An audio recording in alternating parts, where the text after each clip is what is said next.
Print media electronic media के साथियों भाई नवादा के जिला अध्यक्ष और जितने भी प्रकोष्ठों के जिला अध्यक्ष पार्टी के पदाधिकारी सभी लोगों का हम धन्यवाद देते हैं। आज हम नवादा पहुँचे हैं। हमारा एक संस्था है अखिल भारतीय मौत शिक्षक शिक्षा मंच, उसी के कार्यक्रम में शिरकत करने के लिए हम यहाँ पे नवादा में आए हैं और आप लोगों से हम रूबरू हुए। देखिए, पार्टी का भी जो कार्यक्रम चल रहा है, आप सभी लोगों को भी पता होगा कि स्मार्ट मीटर पर भी हमारे नेता माननीय तेजस्वी प्रसाद यादव 1 तारीख को सुबह बिहार के प्रखंडों स्मार्ट मीटर के विरुद्ध प्रदर्शन का ऐलान पार्टी ने किया है और उसकी भी तैयारी बखूबी रूप से चल रही है। पिछले दिनों नवादा में एक बहुत ही बड़ी घटना घटी थी। उसके लिए हमारे पार्टी ने माननीय नेता ने एक कमेटी गठित कर करके नवादा जिला में और उस घटना स्थल पर भी घूमने का काम किया था। ये सारी बातें चल रही हैं, लेकिन एक दो बात मुख्य रूप से हम आपको जरूर कहना चाहेंगे। राष्ट्रीय जनता दल और महागठबंधन परिवार हमेशा जनहित के मुद्दों को और जो जिस तरह की अभी बिहार में लॉ एंड ऑर्डर की व्यवस्था हो गई है, सरबरा गई है, उस पर हमेशा माननीय नेता सरकार का ध्यान आकृष्ट करने का हमेशा काम करते रहे।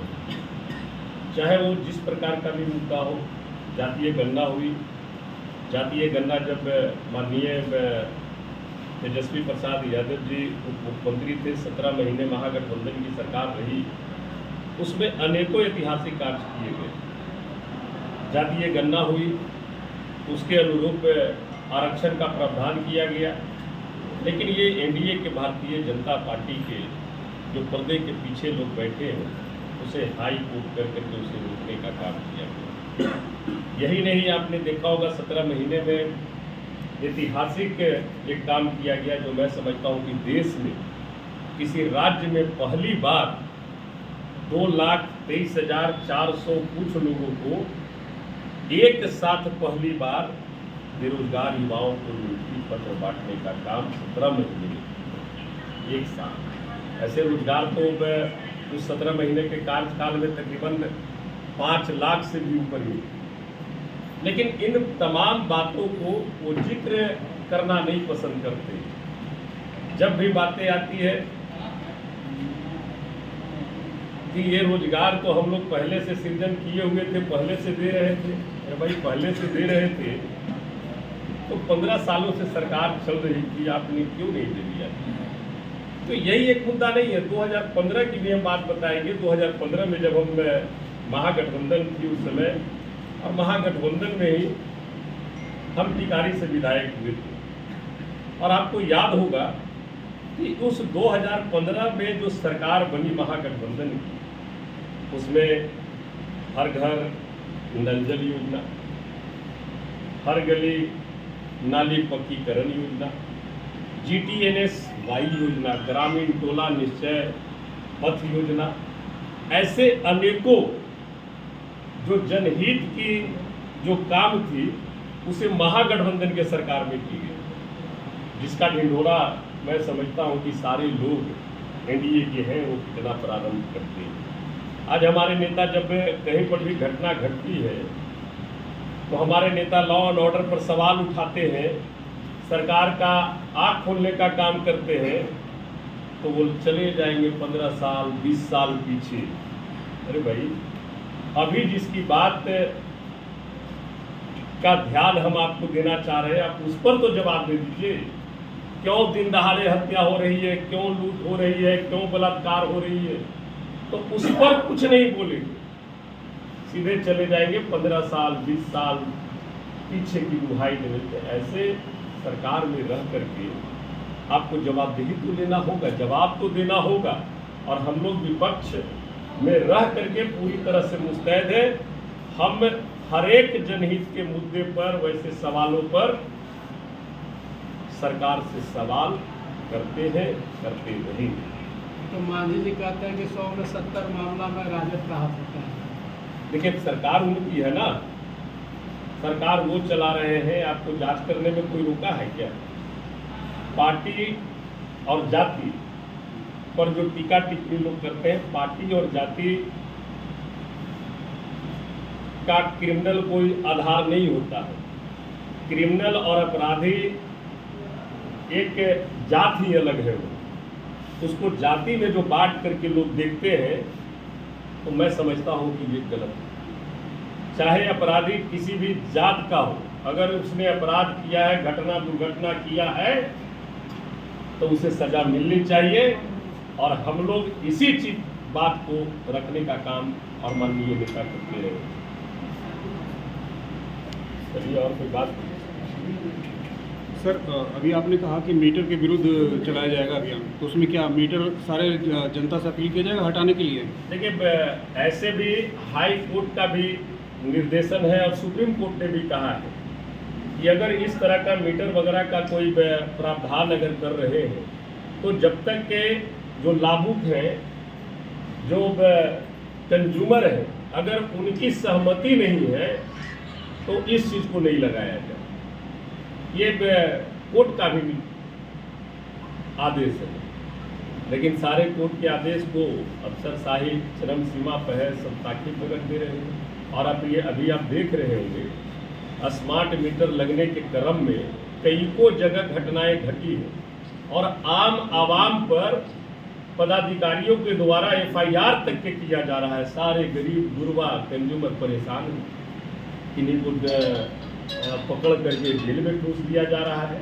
तो ये स्मार्ट मीटर नहीं, बल्कि स्मार्ट चीटर लगाने का काम कर रहे हैं।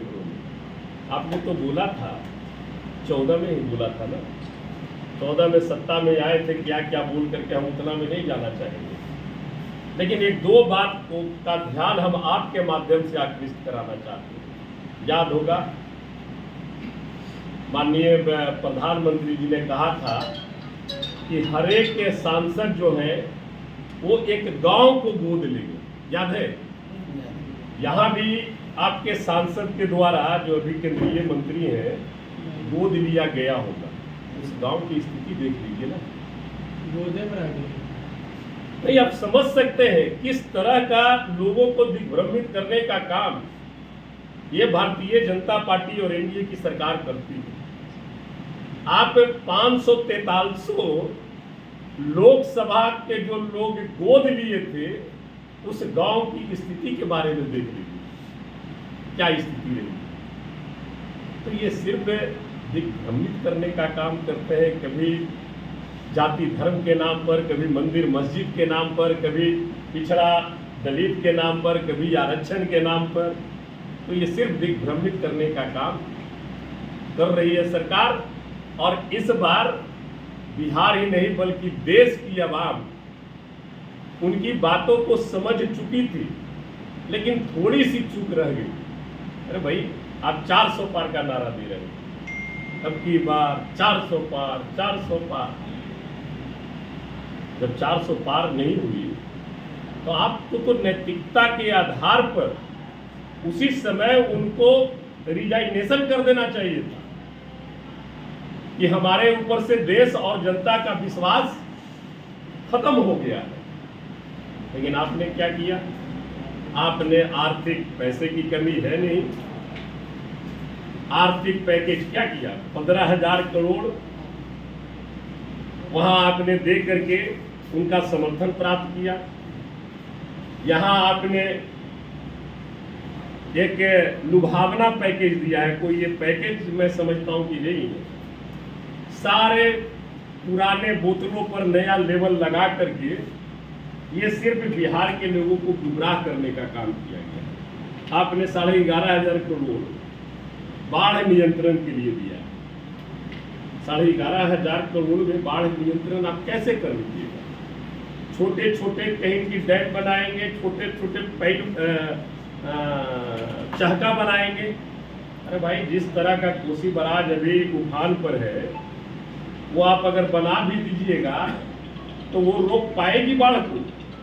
वहाँ तो काम करना चाहिए था कि जो नेपाल से की तराई से जो पानी जाती है, नेपाल सरकार से वार्ता कर करके हाई लेवल वहाँ पर आप डैम बनाते, और डैम अगर बनाते और उन्हीं के भारतीय जनता पार्टी के ही सर्वमान्य नेता थे श्रद्धेय अटल बिहारी वाजपेयी। हमने इस बात को सदन में भी कहा कि श्रद्धेय अटल बिहारी वाजपेयी जी का एक बहुत बड़ा सपना था कि सारे नदियों को एक दूसरे नदियों को जोड़ने का काम किया जाए। हमने सदन में कहा कि कुछ नहीं तो श्रद्धेय अटल बिहारी वाजपेयी के ही नाम पर आप कम से कम इन तमाम नदियों को एक दूसरे नदियों को जोड़ने का अगर काम कर दे, तो जहां हमारा उत्तरी बिहार बाढ़ से ग्रसित रहता है और दक्षिणी बिहार सुखाड़ से ग्रसित रहता है, तो दोनों का समाधान निकल सकता है। लेकिन काम करने की बात नहीं है, बस सिर्फ बातें बनाने की बात है। स्थिति बहुत ही खराब है। देखिए 5 अक्टूबर को हरियाणा में चुनाव है, और भी जगह पे चुनाव में, कश्मीर में चुनाव हो रही है, हरियाणा में इनका सुपड़ा साफ है। कल हम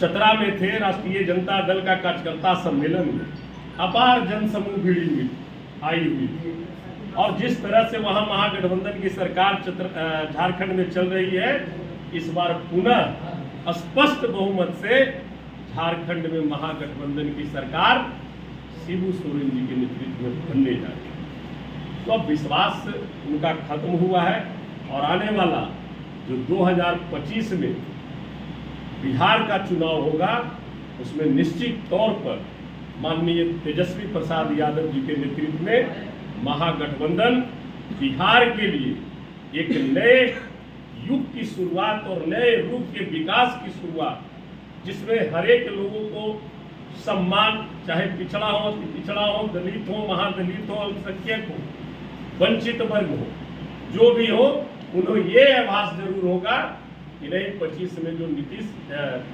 तेजस्वी जी के नेतृत्व में सरकार बन रही है, ये हमारी सरकार है, गरीब गुरुओं की सरकार है, और जो उपेक्षाएं होगी सरकार से, चाहे महंगाई खत्म करने की, बेरोजगारी दूर करने की, किसानों के आय दुगनी करने की, जातीय गणना कराने की, इन तमाम चीज़ों को हम लोग सरकार में आकर निश्चित तौर पर पूरा करने का काम करेंगे।